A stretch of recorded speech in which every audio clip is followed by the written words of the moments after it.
Olá, meu povo, tudo bem com vocês? E é isso, estamos iniciando aqui a parte de Direito Civil, a melhor parte do seu simulado, porque é isso, né?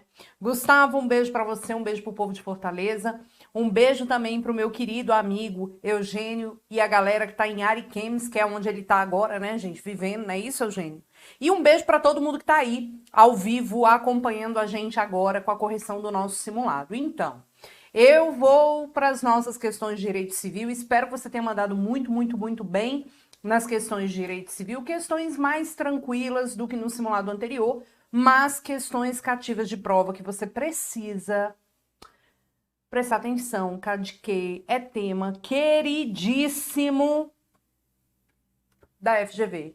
Gente, eu tô só o bagaço da laranja hoje, tá? Porque essa noite teve farra e é isso. E vamos ao nosso material, que é o que importa. Vamos lá, olha só. As questões de direito civil começam aqui na questão 33, tá? Nossa questão 33. Professora, o que você cobrou nessa 33? Olha só. Jonas Bolado resolveu vender sua lancha para o amigo Thales Pinto Molhadinho. No dia 20 de maio de 2023, o contrato foi realizado e o pagamento do valor de R$200 mil, cara pra caramba, foi efetivado mediante transferência bancária imediata. Então, o contrato foi celebrado e a parada aí rolou, né? Veja, no dia 20 de maio, vou até colocar aqui, ó, 20 de maio de 2023. No contrato ficou consignado que a entrega da lancha seria de responsabilidade de Jonas e deveria ocorrer no dia 25 de maio de 2023. Então, numa questão dessa, é bom você já começar a desenhar a linha do tempo. Então, a entrega, que a gente chama carinhosamente de tradição, deveria acontecer no dia 25 de maio de 2023. Contudo, Jonas resolveu fazer uma viagem com os amigos justamente no período que seria a data de entrega. Pensando no cuidado com o bem, o cara, foi mega diligente. Pensando no cuidado com o bem que já estava vendido, Jonas deixou a lancha coberta e guardada na sua casa, extremamente protegido. O cara é cauteloso. O cara falou: eu estarei inadimplente, mas serei cauteloso. Porque uma coisa é uma coisa, outra coisa é outra coisa. Coitado, nota dó. Mas vamos lá. Ocorre que no dia 27 de maio, o período que a lancha já deveria estar com o senhorzinho comprador, tá? Com o senhorzinho comprador, enquanto Jonas estava de viagem, um forte temporal acabou com a cidade, destruindo casas, devastando tudo, e é isso. Manhã ouviu o pinto molhadinho.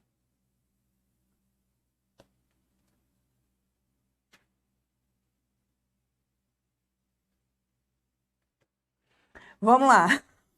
Destruindo casas e devastando tudo, o que gerou a destruição da lancha. Considerando o caso narrado, marque a alternativa correta.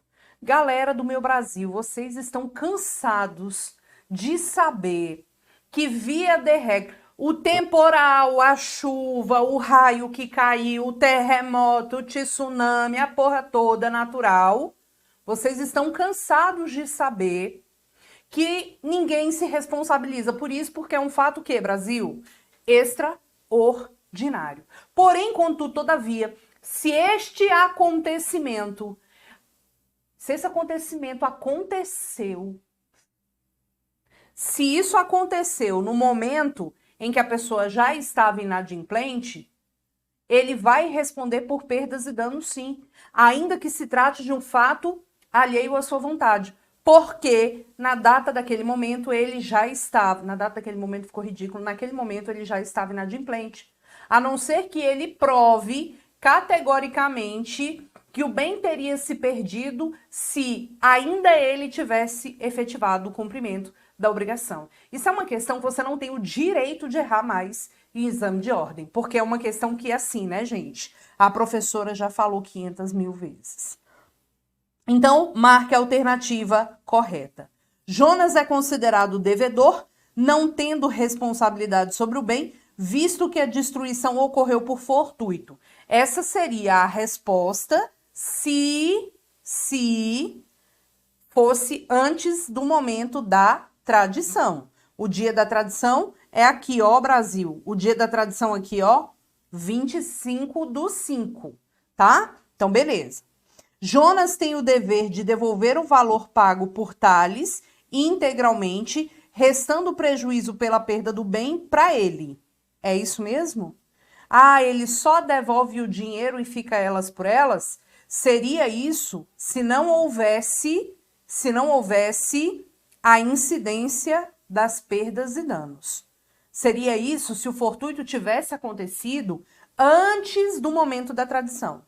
Jonas deve responder pela devolução do valor pago por Tales, acrescido de perdas e danos. E aí, o que você me diz? É isso ou não é, Brasil? Acrescido de perdas e danos. Será?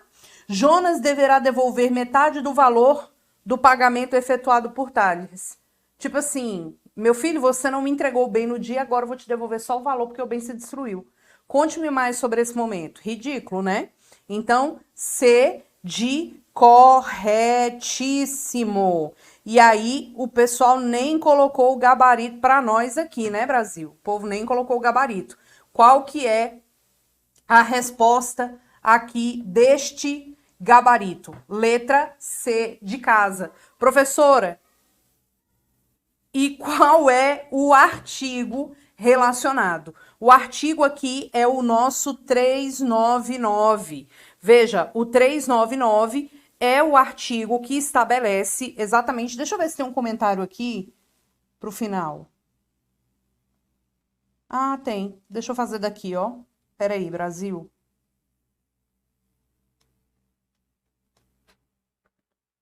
Peraí, né, Brasil? Qual que era mesmo a minha questão? 29. Porque mais adiante no coisa de vocês já aparecem os comentários. Então, para facilitar a nossa vida aqui, eu já vou colocar aqui para vocês. Pois bem. Eis a questão de Jonas Bolado e Pinto Molhadinho. Olha lá. Tá aqui, ó, a questão. Então, a tradição seria dia 25. Qual letra que a gente marca aqui? Letra C. Olha o fundamento. Artigo 399. Esse artigo 399, gente, é artigo do coração, tá? É artigo tipo mega, mega importante, tá? Artigo 399 é um artigo que fala que o devedor em mora quer dizer atraso, responde pela impossibilidade da prestação, embora essa impossibilidade resulte de fortuito ou força maior. Quer dizer, o evento da natureza é um fortuito ou força maior. Se tivesse acontecido antes, o que ele ia falar? Ô, bonito, vou te devolver seu dinheiro aqui e vou sofrer a perda aqui sozinho. Mas como foi depois do momento que deveria ter ocorrido a entrega, ele vai responder por perdas e danos. E se você falar percas e danos, eu vou dar na sua cara. Viu? Pois bem. Vamos lá, questão 34. Lenice é proprietária de uma loja de joias muito conhecida em Brasília por suas peças luxuosas e raras do mundo da moda. A cantora Raquel Lucas Bueno, que cansou de ser professora e virou cantora de funk, uma sumidade do funk brasileiro, tomou emprestado de Lenice um colar de rubi com pérolas, no valor de R$500 mil, para uma festa de gala com vários famosos. O que foi que a Lenice celebrou com a Raquel? Lenice celebrou com a Raquel um contrato de comodato. Ela emprestou um bem infungível. Quando você empresta um bem fungível, você tem um contrato de mútuo. E o comodato, você tem um empréstimo de coisa infungível.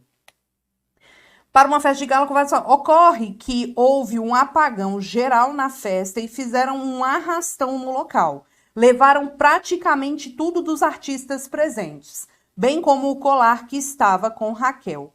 Mas não levaram outras joias de Raquel por ela ter tido a diligência de escondê-las quando avistou o risco no momento do início do apagão. Diante de tal contexto, considerando as regras aplicáveis ao contrato celebrado, que é o contrato de comodato, a marca é a alternativa correta. Eu vou pular aqui direto para o nosso comentário. Veja esse artigo aqui que é muito importante. Quando você toma emprestado uma coisa de alguém em comodato e acontece um arrastão, um bolo doido do caramba e pegou fogo. Meu Deus, uma enchente, qualquer que seja a situação. Você não pode salvar as suas coisas antes de salvar a coisa dada em comodato. Sabia que quando você assina a TV a cabo da NET, o aparelho da NET é em comodato? Quando você encerra o contrato, você tem que devolver o próprio aparelho da NET. Porque se você continua com isso aqui já caiu em OAB, quando você continua com a coisa depois do período do comodato, o dono da coisa, que é o comodante, pode inclusive arbitrar o valor do aluguel, porque o comodato, ele é gratuito. Então, a Raquel foi lá e pegou a joia. Quando ela viu que ia acontecer o assalto, ela falou, vou esconder meus trem aqui comigo. Não queremos saber onde ela escondeu, mas ela escondeu a joia. Ela escondeu a joia dela. Aí o colar de pérolas da pobre da Lenice, roubaram.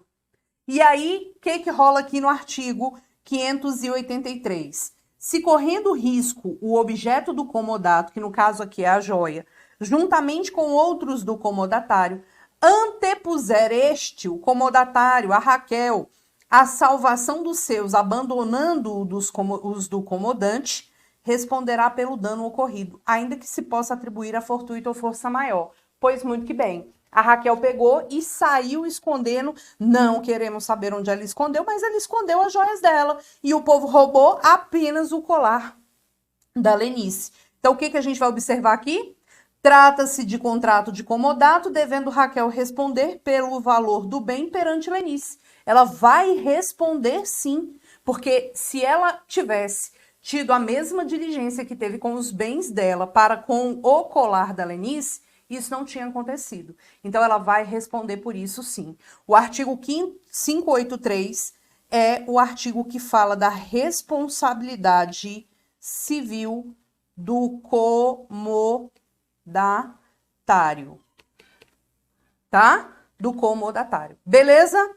Maravigold, top! Não é locação, não é... devendo Lenice arcar com a perda do bem posto que ocorrido sem culpa da Raquel. Seria a letra C se realmente a Raquel não tivesse escondido os próprios bens para salvar os dela em detrimento dos bens da Lenice, tá? Poderá exigir de Raquel a remuneração por 20%? Nada que vi. Questão de número 35. Ô Brasil, fala comigo aí no chat, vocês estão acertando? Tá triste ou tá alegre? Vamos lá. Momento de errar é agora. Simplício, maluquinho, emprestou em 2005 o valor de R$10.000 para Flavinho do Pneu. Quem é Flavinho do Pneu? Quem é? O devedor. Simplício sempre tentou cobrar a dívida, mas sem sucesso. Em dezembro de 2022, Flavinho do Pneu resolveu pagar a dívida mediante um Pix a favor de Simplício. Então, ele já estava devendo aí, o povo tá de farra, tá de ressaca. Então, olha lá, ele resolveu pagar. É óbvio que já está prescrito, produção. É óbvio que já está prescrito. Roberta, eu posso pagar dívida prescrita? Pode, porque não é a dívida que prescreve em si, né? É a pretensão do credor. Então, embora o carinha aqui, o Simplício, não possa mais cobrar, porque aqui é bem óbvio que tá prescrito. Professora, quando é que prescreveu, que eu não entendi aqui? Brasil, foi em 2005. O prazo máximo prescricional do Código Civil é de 10 anos. Já passou há muito tempo, né? Então, o máximo, você pensa pelo máximo aqui, 10 anos, acabou, passou. Aí, deixa eu te falar. Aí, beleza. Ele foi lá e pagou a dívida. Pode isso, Arnaldo? Pode isso, produção? Claro que pode. Claro que pode, porque dívida prescrita não significa que a obrigação deixou de existir. Passa a ser uma obrigação moral, uma obrigação natural. Tu não me paga não, garoto. Entendeu? E aí, se o Flavinho do Pneu pagou e depois ele fala, eu não sabia que não precisava pagar. Ele pode pedir de volta o que ele pagou? É claro que não. CAD que pagou não vai poder pedir de volta o que pagou de dívida prescrita, porque não significa que o pagamento foi indevido. O pagamento ele é devido sim, não pode ser cobrado. Tudo bem? Olha lá. Considerando o caso narrado, marque a alternativa correta. Simplício poderá demandar Flavinho do Pneu dentro do prazo de 3 anos contados do contrato. Simplício, do contrato não, é do inadimplemento, né? Simplício não poderá receber o valor pago, posto que prescrito. Ou ele não pode cobrar, mas receber, quem foi que disse que não pode? Receber a gente sempre pode, de que receber é sempre bom. Simplício poderá receber o valor e poderá retê-lo. Show de bola, letra C. Olha aqui, ó, letra C que diz o seguinte: não caracteriza pagamento indevido o pagamento de obrigação natural, podendo o credor reter o pagamento realizado pelo devedor. Professor explicou isso 500 vezes, isso já foi cobrado também.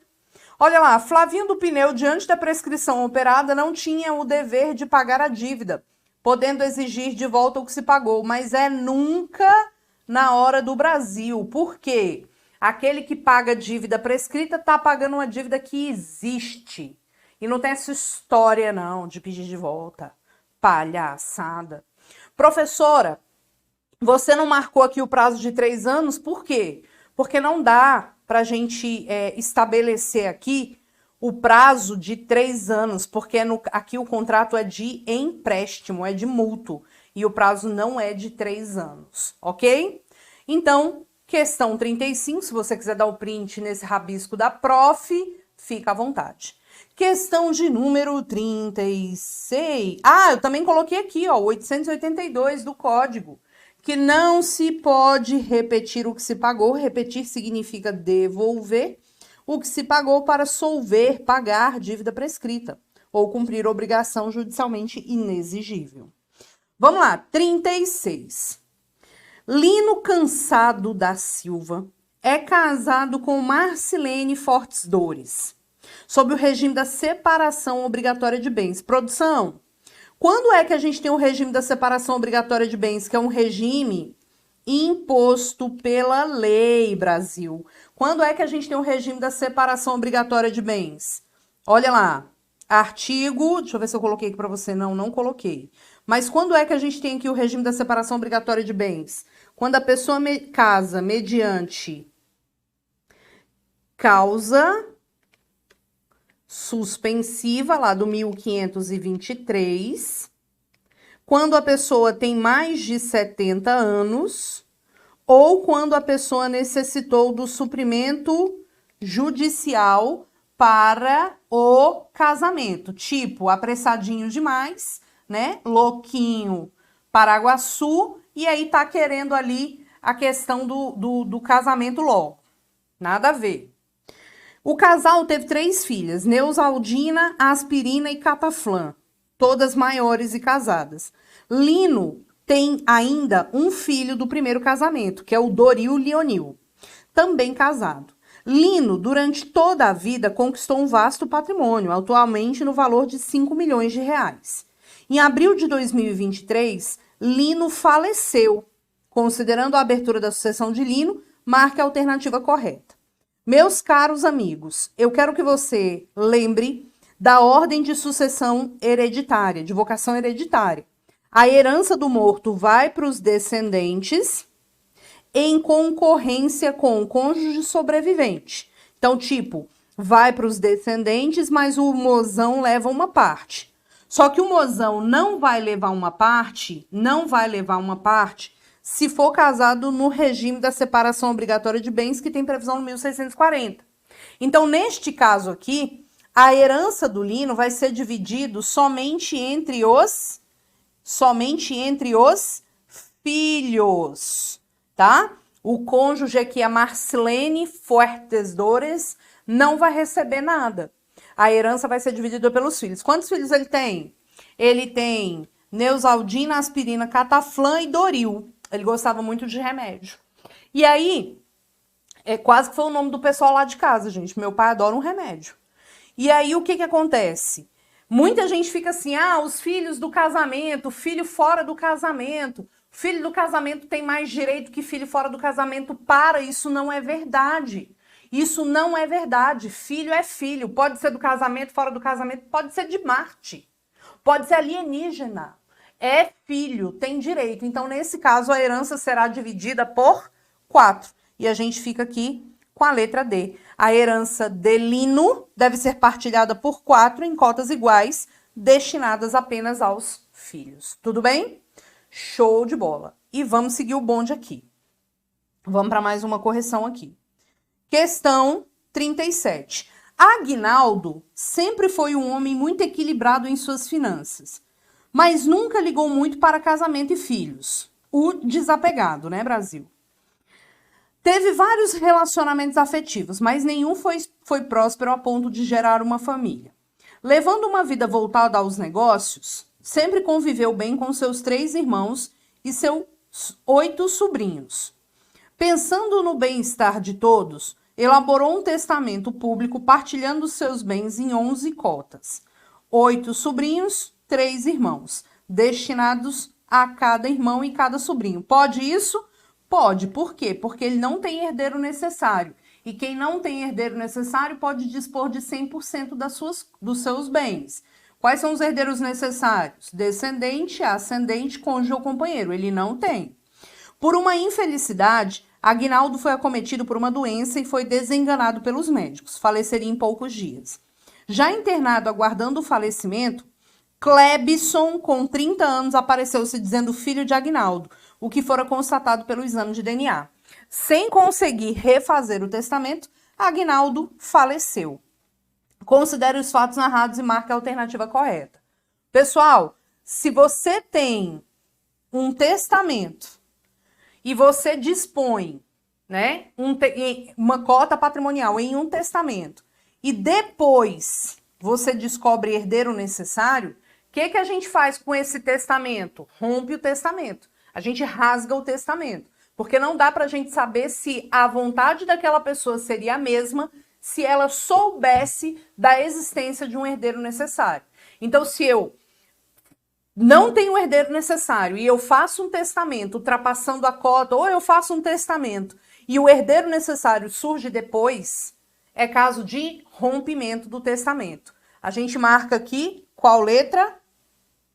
Letra B de bola. O testamento de Aguinaldo será considerado rompido. E quem é que vai receber integralmente a herança? O Clebson. O Clebson, que é o filho aqui, o Clebson, que é o filho, recebe 100% dos bens, ok? Coloquei aqui para vocês os dispositivos, tá bom? Maravigold? E vamos para nossa última questão. Questão topzera também. Lindomar Otariano é casado com Maria Flores Bela. E juntos, eles, além de vasto patrimônio, tiveram 3 filhos. Linda, 20 anos, Hermanoteu e Micalateia, gêmeos, com 10 anos de idade. Em uma viagem de família, em um cruzeiro no Rio Solimões, vocês já sabem onde é que eu estava quando eu fiz essa questão, né? Lindomar agrediu fisicamente a Maria por ciúmes e por ser um sujeito extremamente agressivo, sem educação, idiota. O caso refletiu nos jornais pela tamanha crueldade da violência praticada na frente dos filhos. Considerando os aspectos cíveis do caso narrado, aqui a gente não tem nem o que comentar. Aquele que comete violência doméstica em face da mãe dos seus filhos perde o poder familiar sobre os filhos menores. Por que somente sobre filhos menores, professora? Porque poder familiar, que é o poder que os pais possuem de gerir a vida dos seus filhos, somente quando os filhos são menores, tá? Então, poder familiar vai ser perdido. E eu fiz questão de colocar aqui para vocês o artigo 1638, que são as causas de perda do poder familiar. Lembre-se que perda do poder familiar somente por ato judicial, tá, Brasil? Somente por ato judicial. Então a gente marca aqui que Lindomar perderá o poder familiar apenas em relação aos filhos menores, que são Hermanoteu e Micalateia, tá? Hermanoteu e Micalateia, tá bom? Então, beleza. Veja, por que não vai perder o poder familiar sobre a Linda? Porque Linda já tem 20 anos e ela é maior.